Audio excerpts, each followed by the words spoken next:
آج میں آپ سے ایک ایسی حقیقت کے بارے میں بات کرنا چاہتا ہوں جسے اگر انسان دل سے سمجھ لے تو شاید اس کی آدھی پریشانیاں اسی لمحے ختم ہو جائیں۔ ہم سب زندگی میں کچھ نہ کچھ سنبھالنے کی کوشش کر رہے ہیں۔ کوئی اپنے رزق کو سنبھال رہا ہے، کوئی اپنے مستقبل کو، کوئی اپنے بچوں کو، کوئی اپنے رشتوں کو، اور کوئی اپنے ٹوٹے ہوئے دل کو۔ لیکن ایک سوال خود سے ضرور پوچھیں، کیا واقعی یہ سب کچھ ہمارے اختیار میں ہے؟ ہم منصوبے بناتے ہیں، خواب سجاتے ہیں، راتوں کو جاگ جاگ کر مستقبل کی فکر کرتے ہیں، ہر ممکن کوشش کرتے ہیں کہ سب کچھ ہماری مرضی کے مطابق ہو جائے۔ لیکن پھر اچانک ایک لمحہ آتا ہے اور سب کچھ بدل جاتا ہے۔ وہ دروازہ جس کے کھلنے کا ہمیں یقین تھا وہ بند ہو جاتا ہے۔ وہ شخص جس کے ساتھ پوری زندگی گزارنے کے خواب دیکھے تھے اچانک چلا جاتا ہے۔ وہ کاروبار جس پر برسوں کی محنت لگی تھی ایک لمحے میں ختم ہو جاتا ہے۔ تب انسان کو احساس ہوتا ہے کہ وہ خود کو کتنا طاقتور سمجھتا تھا، لیکن حقیقت میں ہر چیز ایک ایسی ہستی کے اختیار میں تھی جسے وہ شاید صرف زبان سے مانتا تھا، دل سے نہیں۔ ہم اللہ پر ایمان تو رکھتے ہیں، لیکن بھروسہ اکثر اپنے منصوبوں پر کرتے ہیں۔ یہ دعا جو ہم اللہ سے مانگتے ہیں، لیکن یقین اپنے حساب کتاب پر رکھتے ہیں، اور جب حساب بدل جاتا ہے تو ہمارا دل بھی بکھر جاتا ہے۔ حالانکہ ایمان کا مطلب صرف یہ نہیں کہ اللہ موجود ہے، ایمان کا مطلب یہ بھی ہے کہ جو اللہ فیصلہ کرے گا وہ میرے محدود علم سے بہتر ہوگا۔ سوچئے، ایک چھوٹا سا بچہ اپنے والد کا ہاتھ پکڑ کر چلتا ہے تو اسے راستے کا علم نہیں ہوتا، اسے یہ بھی نہیں معلوم کہ منزل کتنی دور ہے۔ وہ صرف اتنا جانتا ہے کہ میرا باپ میرے ساتھ ہے، اس لیے مجھے ڈرنے کی ضرورت نہیں۔ پھر ہم اپنے رب کے بارے میں یہ یقین کیوں رکھتے ہیں؟ وہ رب جس نے ہمیں پیدا کیا، جو ہماری ہر دھڑکن سے واقف ہے، وہ ہمارے دل کے وہ راز بھی جانتا ہے جو ہم نے کبھی کسی انسان کو نہیں بتائے۔ اگر وہ ہماری زندگی کا فیصلہ کر رہا ہے تو پھر ہمیں اتنا خوف کیوں ہے؟ شاید اس لیے کہ ہم اللہ پر ایمان سے زیادہ اپنے اختیار پر یقین رکھتے ہیں، اور یہی ہماری بے چینی کی سب سے بڑی وجہ ہے۔ سکون اس دن آتا ہے جب انسان اپنی پوری کوشش کرنے کے بعد دل سے کہتا ہے، یا اللہ، اب یہ معاملہ تیرے سبوت ہے۔ میں نے اپنی استطاعت کے مطابق کوشش کر لی، اب جو فیصلہ ہوگا میں جانتا ہوں وہی میرے حق میں بہتر ہوگا۔ یہ جملہ صرف الفاظ نہیں، یہ ایک کیفیت ہے، اور جس دن یہ کیفیت دل میں اتر جائے اسی دن انسان کی زندگی بدلنا شروع ہو جاتی ہے۔ لیکن یہاں ایک بات سمجھنا بہت ضروری ہے، اللہ پر چھوڑ دینے کا مطلب یہ ہرگز نہیں کہ انسان کوشش کرنا چھوڑ دے۔ بعض لوگ توکل کو غلط سمجھ لیتے ہیں، وہ کہتے ہیں جو ہونا ہوگا ہو جائے گا، اور پھر ہاتھ پر ہاتھ رکھ کر بیٹھ جاتے ہیں۔ حالانکہ یہ توکل نہیں، بے عملی ہے۔ حقیقی توکل یہ ہے کہ انسان اپنی پوری طاقت، اپنی پوری عقل، اپنی پوری محنت لگا دے اور پھر نتیجے کی اللہ کے سپرد کر دے۔ آپ ایک انسان کو دیکھیں، وہ زمین تیار کرتا ہے، بیج بوتا ہے، پانی دیتا ہے، کھیت کی حفاظت کرتا ہے، لیکن کیا وہ ایک بھی دانہ اگا سکتا ہے؟ نہیں۔ کیوں؟ کیونکہ اگانا اس کے اختیار میں نہیں۔ وہ صرف کوشش کر سکتا ہے، نتیجہ اللہ کے ہاتھ میں ہے۔ بالکل اسی طرح ہماری زندگی بھی اسی طرح ہے۔ ہم کوشش کے ذمہ دار ہیں، کامیابی کے نہیں۔ ہم عمل کے ذمہ دار ہیں، نتائج کے نہیں۔ لیکن افسوس، ہم نے پوری زندگی کو الٹا نظام بنا لیا ہے۔ ہم کوشش کم کرتے ہیں، فکر زیادہ کرتے ہیں۔ ہم دعا کم کرتے ہیں، حساب زیادہ لگاتے ہیں۔ ہم اللہ پر بھروسہ کم کرتے ہیں، اپنے اندازوں پر زیادہ یقین رکھتے ہیں، اور پھر جب اندازے غلط ثابت ہوتے ہیں تو ہمارا دل بھی ٹوٹ جاتا ہے۔ سوچئے، آپ نے کتنی چیزوں کی فکر کی تھی جو کبھی ہوئی ہی نہیں، کتنی راتیں صرف اس ڈر میں گزار دی کہ شاید ایسا ہو جائے گا، کتنی دعائیں اس خوف سے مانگی اگر ایسا نہ ہوا تو میری زندگی ختم ہو جائے گی۔ لیکن آج پیچھے مڑ کر دیکھیں، کیا واقعی یہ سب کچھ ہوا جس سے آپ ڈرتے تھے؟ زیادہ تر کا جواب ہوگا نہیں، کیونکہ شیطان مستقبل کا خوف دکھاتا ہے جبکہ اللہ امید دیتا ہے۔ شیطان کہتا ہے اگر یہ نہ ملا تو تم ختم ہو جاؤ گے۔ اللہ فرماتا ہے اور جو اللہ پر بھروسہ کرے تو اس کے لیے اللہ کافی ہے۔ یہ صرف ایک آیت نہیں، زندگی گزارنے کا اصول ہے۔ ذرا غور کریں، جب حضرت ابراہیم علیہ السلام کو آگ میں ڈالا گیا تو آگ ان کے اختیار میں نہیں تھی۔ جب حضرت یونس علیہ السلام کو مچھلی کے پیٹ میں تھے تو سمندر ان کے اختیار میں نہیں تھا۔ جب موسیٰ علیہ السلام کے سامنے سمندر تھا اور پیچھے فرعون کا لشکر تو راستہ ان کے اختیار میں نہیں تھا۔ لیکن ایک چیز ہر نبی کے اختیار میں تھی، اپنے رب پر یقین، اور یہی یقین معجزات کی بنیاد بنا۔ ہم چاہتے ہیں کہ پہلے راستہ نظر ہے پھر ہم اللہ پر بھروسہ کریں، جبکہ ایمان کہتا ہے پہلے اللہ پر بھروسہ کرو پھر راستے کھلیں گے۔ یہ دنیا ہمیں سکھاتی ہے کہ جب سب کچھ ٹھیک ہو جائے تو مطمئن ہو جانا، لیکن قرآن ہمیں سکھاتا ہے کہ پہلے اللہ پر یقین ہو، ہر حال میں یقین ہو، پھر آپ کو سکون ملے گا اور آپ مطمئن ہو جاؤ گے۔ کتنی عجیب بات ہے، ہم بینک میں پیسے رکھ کر مطمئن ہو جاتے ہیں، ہم مضبوط دروازہ لگا کر مطمئن ہو جاتے ہیں، لیکن اس رب پر مکمل اعتماد نہیں کرتے جس کے حکم کے بغیر ایک پتا بھی درخت سے نہیں گرتا۔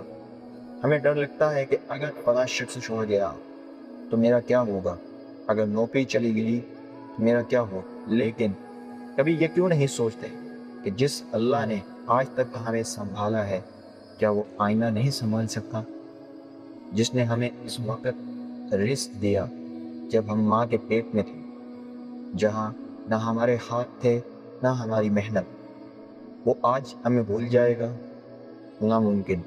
مسئلہ رزق کی کمی نہیں، مسئلہ یقین کی کمی ہے، مسئلہ وسائل کا نہیں، مسئلہ توکل کا ہے۔ اور جب دل میں توکل پیدا ہو جاتا ہے تو حالات فوراً نہیں بدلتے، لیکن ایک انسان بدل جاتا ہے، اور جب انسان بدل جاتا ہے تو پھر وہی حالات بھی پہلے جیسے محسوس نہیں ہوتے۔ پہلے چھوٹی سی آزمائش آہار لگتی تھی، اب وہی آزمائش اللہ کی طرف سے ایک امتحان محسوس ہوتی ہے۔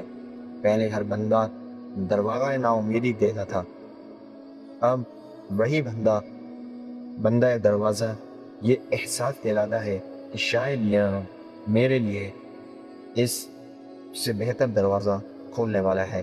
شاید سکون کا اصل راز بھی یہی ہے، ہر چیز کو کاموں میں رکھنا نہیں، بلکہ یہ یقین رکھنا کہ ہر چیز اس رب کے قابو میں ہے جو مجھ سے 70 ماؤں سے بھی زیادہ محبت کرتا ہے۔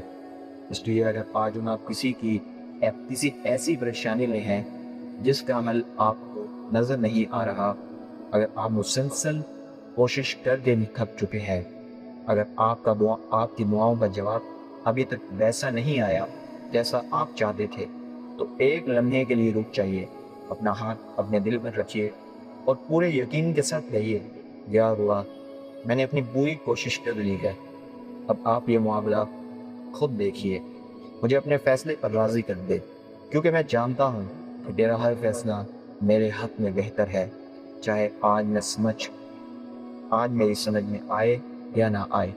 شاید اسی لمحے آپ کی مشکل ختم نہ ہو، لیکن اسی لمحے آپ کے دل کا بوجھ ضرور ہلکا ہونا شروع ہو جائے گا۔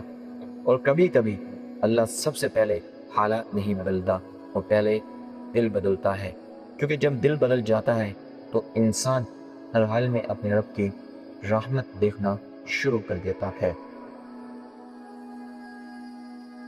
اور شاید ہماری زندگی کی سب سے بڑی ختم کام کی وجہ سے نہیں ہوتی، بلکہ ہر چیز کو اپنے قابو میں رکھنے کی کوشش کی وجہ سے ہوتی ہے۔ ہم ہر مسئلے کا حل خود ملنا چاہتے ہیں، ہر راستہ خود کھولنا چاہتے ہیں، ہر دل کو خود بدلنا چاہتے ہیں، ہر حال کو اپنی مرضی کے مطابق کرنا چاہتے ہیں، اور جب ایسا نہیں ہوتا تو ہم ٹوٹنے لگتے ہیں۔ حالانکہ حقیقت یہ ہے کہ انسان کا اختیار ہمیشہ سے محدود رہا ہے۔ آپ کسی سے محبت کر سکتے ہیں، لیکن اس کے دل میں اپنی محبت پیدا نہیں کر سکتے۔ آپ کسی کے لیے دعا کر سکتے ہیں، لیکن اس کی ہدایت اپنے ہاتھ میں نہیں لے سکتے۔ آپ محنت کر سکتے ہیں، لیکن کامیابی کا وقت خود مقرر نہیں کر سکتے۔ آپ علاج کر سکتے ہیں، لیکن شفا صرف اللہ دیتا ہے۔ ہمیں زندگی میں بار بار یہ سبق دیا جاتا ہے کہ تم سب کچھ نہیں سنبھال سکتے، لیکن پھر ہم ہر بار وہی غلطی دہراتے ہیں۔ ہم اپنے کندھوں پر وہ بوجھ اٹھا لیتے ہیں جو صرف اللہ کے لیے ہے۔ ہم مستقبل کا بوجھ بھی اٹھاتے ہیں، لوگوں کی رائے کا بوجھ بھی، ان ناکامیوں کا بوجھ بھی، اپنے گناہوں کا بوجھ بھی، اور پھر شکایت کرتے ہیں کہ دل میں سکون کیوں نہیں ہے۔ بھلا ایک ایسا دل سکون کیسے پائے جو ہر وقت دنیا کا بوجھ اٹھائے پھر رہا ہو؟ اللہ نے تو کبھی نہیں کہا تم پوری دنیا سنبھالو۔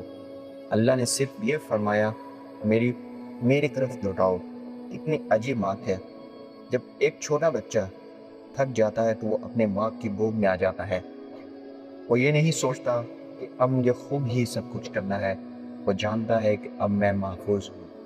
پھر ہم کیوں اپنے رب کے سامنے اپنے دل کا بوجھ رکھنے سے ہچکچاتے ہیں؟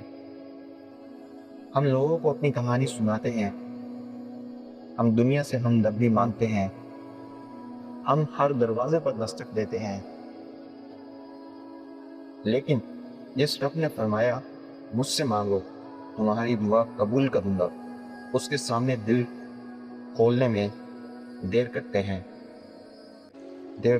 یاد رکھیں، اللہ آپ کے خوبصورت الفاظ نہیں چاہیے، اللہ کو آپ کا سچا دل چاہیے۔ ایسی دعائیں بھی قبول ہوتی ہیں جن میں الفاظ کم اور آنسو زیادہ ہوتے ہیں۔ ایسی فریادیں بھی آسمان تک پہنچتی ہیں جن سے آواز نہیں نکلتی، کیونکہ اللہ رسولان سے میرے دل کو سنتا ہے۔ بعض اوقات انسان دعا کرتے کرتے تھک جاتا ہے، وہ کہتا ہے یا اللہ میں نے بہت دعا کی مگر کچھ بدلا نہیں، لیکن شاید وہ یہ بھول جاتا ہے کہ ہر دعا کا جواب ہاں کی صورت میں نہیں کرتا۔ کبھی اللہ وہ چیز دے دیتا ہے ہم مانگ رہے ہوتے ہیں، کبھی اس سے بہتر عطا کر دیتا ہے، اور کبھی وہ چیز روک لیتا ہے کیونکہ وہ ہمارے لیے نقصان دہ ہوتی ہے، اگرچہ ہم اس وقت اس کا احساس نہیں کر پاتے۔ سوچیے، ایک چھوٹا بچہ آگ کا جلتا ہوا انگارہ مانگے تو کیا ایک مہربان ماں یہاں اس کو وہ دے گا؟ ہرگز نہیں۔ بچہ روئے گا، ضد کرے گا، شاید اپنے باپ کو سمجھ بھی نہ سکے، لیکن باپ جانتا ہے کہ یہ چیز اسے جلا دے گی۔ بالکل اسی طرح ہم بھی کبھی کبھی ایسی چیزوں کے لیے دعا کرتے ہیں جنہیں اگر اللہ ہمیں دے دے تو شاید وہ ہماری تباہی بن جائے۔ اس لیے جب کبھی دعا قبول ہونے میں دیر ہو تو صرف یہ نہ سوچیں کہ اللہ نے ہماری دعا کیوں قبول نہیں کی، بلکہ یہ بھی سوچیں شاید اللہ حفاظت کر رہا ہے ہماری ان چیزوں سے جن کے بارے میں ہم لا علم ہیں۔ شاید وہ آپ کو کسی ایسے راستے سے بچا رہا ہے جو مظاہر خوبصورت تھا مگر انجام میں تباہی تھی۔ ایمان صرف اس وقت اللہ پر یقین رکھنے کا نام نہیں جب سب کچھ ہماری مرضی کے مطابق ہو۔ اصل ایمان تو اس وقت ظاہر ہوتا ہے جب کچھ بھی ہماری مرضی کے مطابق نہ ہو، کہ ہم یہ کہیں یا اللہ مجھے تیرا فیصلہ قبول ہے کیونکہ میری نظر محدود ہے مگر تیرا علم کامل ہے۔ اور یہی وہ مقام ہے جہاں انسان کا دل دنیا سے نہیں اپنے رب سے جڑ جاتا ہے۔ پھر حالات ایسے بدلتے ہیں کہ لوگوں کی باتیں بھی اسے توڑ نہیں پاتی، اور شاید یہی توکل ہے جب انسان اندھیری رات میں بھی یہ یقین رکھے کہ سورج ابھی موجود ہے، صرف اسے نظر نہیں آ رہا۔ یا وہ بند دروازوں کو دیکھ کر بھی یہ یقین رکھے اللہ کے خزانوں میں کسی چیز کی کمی نہیں۔ یا وہ ٹوٹ کر بھی یہ امید نہ چھوڑے میرا رب مجھے سنبھال لے گا، کیونکہ اللہ کبھی اپنے بندے کو تنہا نہیں چھوڑتا۔ کبھی امتحان دے کر، کبھی صبر دے کر، کبھی دعا قبول کر کے، اور کبھی دل کو ایسی طاقت دے کر کہ انسان خود حیران رہ جاتا ہے تو میں یہ سب کیسے برداشت کر گیا۔ اور یہی اللہ کی خاص رحمت ہے، وہ ہمیشہ مسئلے ختم نہیں کرتا، کبھی کبھی وہ بندے کو اتنا مشغول بنا دیتا ہے اور مسئلہ خود چھوٹا محسوس ہونے لگتا ہے۔ اور پھر ایک وقت ایسا آتا ہے کہ جب انسان کو احساس ہوتا ہے کہ زندگی کی سب سے بڑی نعمت صرف یہ نہیں اللہ ہماری دعا قبول کرتے، بلکہ یہ کہ اللہ ہر حال میں ہمارے ساتھ ہے۔ ہم اکثر اللہ کی موجودگی کو صرف نعمتوں میں تلاش کرتے ہیں، جب سب کچھ اچھا ہو رہا ہو تو کہتے ہیں اللہ میرے ساتھ ہے، لیکن جب آزمائش آتی ہے تو ہم یہی سوال کرنے لگتے ہیں یا اللہ تو نے میرے ساتھ ایسا کیوں ہونے دیا، حالانکہ شاید حقیقت اس کے بالکل برعکس۔ کبھی کبھی آزمائش کی اس بات کی دلیل نہیں ہوتی کہ اللہ نے ہمیں چھوڑ دیا ہے، بلکہ اس بات کی دلیل ہوتی ہے کہ اللہ ہمیں اپنے قریب لاتا ہے۔ سوچئے انسان سب سے زیادہ دعائیں کب مانگتا ہے؟ یا وہ خوشیوں میں گما ہوتا ہے، یا جب اس کا دل کھٹ جاتا ہے؟ اکثر انسان اپنے رب اس رب کے سب سے زیادہ قریب یا اس کو سب سے زیادہ اس وقت پکارتا ہے جب دنیا کے سارے سہارے چھوٹ جاتے ہیں۔ اس لیے بعض اوقات اللہ دنیا کے سہارے کمزور کر دیتا ہے تاکہ بندہ ہمیشہ کے لیے اصل سہارے کو مضبوطی سے پکڑ لے۔ ہم دنیا کے دروازے کھٹاتے ہیں، ایک بند ہو جائے تو دوسرے پر چلے جاتے ہیں، پھر تیسرے پر، پھر چوتھے پر، لیکن اللہ چاہتا ہے کہ ایک دن بندہ تھک کر اس کے دروازے آ جائے۔ وہ دروازہ جو کبھی بند نہیں ہوتا، وہ رب جو کبھی نہیں یہ کہتا کہ آج میرے پاس وقت نہیں، وہ رب جو کبھی یہ نہیں کہتا کہ تم بہت دیر سے آئے، وہ رب جو کبھی اپنے بندے کو یہ احساس نہیں دلاتا کہ میرے لیے اہم نہیں ہو، بلکہ وہ خود فرماتا ہے کہ جب میرے بندے میرے بارے میں پوچھیں گے تو کہہ دو میں تو بہت قریب ہوں، دعا قبول کرنے والا۔ جب کوئی مجھے پکارنے والا پکارتا ہے تو میں اس کی فریاد سنتا ہوں۔ ذرا سوچئے، جس رب نے آپ کو پیدا کیا وہ آپ کی پہلی سانس سے واقف ہے، آپ کی آخری سانس بھی اس کے علم میں ہے۔ وہ جانتا ہے کہ آپ کب ہنسے تھے، وہ جانتا ہے آپ کب ٹوٹے تھے، وہ جانتا ہے کہ کتنی راتیں آپ نے خاموشی سیکھتے ہوئے گزاری، وہ جانتا ہے کہ کتنی بار آپ نے لوگوں کے سامنے مسکرا کر اپنے دل کا درد چھپا لیا، وہ جانتا ہے کہ آپ نے کتنی دعائیں صرف دل میں نہیں کی جنہیں کسی انسان نے کبھی سنا ہی نہیں۔ پھر ایسا رب آپ کو کیسے بھول سکتا ہے؟ نہیں، وہ نہیں بھولتا، کبھی بھی نہیں۔ ہاں وقت ضرور چنتا ہے، وقت ضرور آپ کے لیے اہمیت رکھتا ہے، کیونکہ اس کا وقت ہمیشہ ہمارے وقت سے بہتر ہوتا ہے۔ ہم چاہتے ہیں کہ آج مسئلہ ختم ہو جائے، اللہ جانتا ہے کہ شاید اس کا جو دماغ ہے وہ اس چیز کو نہیں جانتا جو اللہ جانتے ہیں۔ ہم چاہتے ہیں کہ یہی دروازہ کھل جائے، اللہ جانتا ہے کہ شاید یہ دروازہ رہنا ہی اس کے لیے حفاظت ہے۔ ہم ایک چیز کو نقصان سمجھتے ہیں، اللہ اس میں ہماری نجات برت دیتا ہے۔ تو یہی وہ مقام ہے جہاں انسان اپنے دل سے یہ کہنا سیکھ لیتا ہے کہ اللہ اگر میری چاہت اور تیرے فیصلے میں فرق ہے تو مجھے میری چاہت نہیں، تیرا فیصلہ عطا فرما، کیونکہ تو جانتا ہے وہ سب چیزیں جو میں نہیں جانتا۔ یہ جملہ کہنا آسان ہے، لیکن دل سے مان لینا بہت بڑا مقام ہے۔ یہ مقام صرف حاصل وہی کرتا ہے جو اپنے رب پہچان دیتا ہے، جو جان لیتا ہے کہ اللہ کبھی ظلم نہیں کرتا، کبھی اپنے بندے کو بے وجہ نہیں اٹھاتا، کبھی کسی کی تکلیف کو مقصد کے بغیر نہیں بھیجتا۔ ہر آزمائش بھی کوئی حکمت ہوتی ہے، ہر انتظار میں کوئی بھلائی ہوتی ہے، ہر تاخیر میں کوئی فرانس ہوتا ہے، ہر بند دروازے کے پیچھے اللہ کی کوئی ایسے مصلحت ہوتی ہے جو شاید برسوں بعد سمجھ آتی ہے۔ اس لیے جب بھی زندگی آپ کی مرضی کے خلاف چلنے لگے تو فوراً یہ فیصلہ مت کر لیجئے کہ سب کچھ ختم ہو گیا۔ ہو سکتا ہے یہ ختم ہونا نہیں بلکہ ایک نئے آغاز کی تیاری۔ ہو سکتا ہے اللہ آپ سے چھڑے رہا تاکہ وہ آپ اس سے کہیں زیادہ بہتر عطا کرے۔ شاید سب سے خوبصورت یقین یہی ہے کہ جس انسان کا معاملہ اللہ کے سکون ہو جائے اس کا انجام کبھی برا نہیں ہو سکتا، چاہے راستہ کتنا لمبا کیوں نہ ہو، رات کی تاریخی کتنی گہری کیوں نہ ہو، چاہے آنسو کتنی ہی زیادہ کیوں نہ بہہ جائے، آخر کار وہ رب اپنے بندے کو ایسی جگہ پہنچا دیتا ہے جہاں بندہ صرف ایک ہی بات کہتا ہے، یا اللہ مجھے سمجھ آیا کہ اس وقت وہ چیز تو نہ دی تھی جس کے لیے میں رو رہا تھا، اگر اس دن تیری مرضی پوری کر دیتا تو شاید میں آج تیری رحمت تک نہ پہنچ چکا تھا۔ اور یہی توکل کی سب سے خوبصورت منزل ہے کہ انسان صرف اللہ کے فیصلے کو قبول نہیں کرتا بلکہ اس سے محبت کرنے لگتا ہے۔ السلام علیکم ورحمۃ اللہ وبرکاتہ۔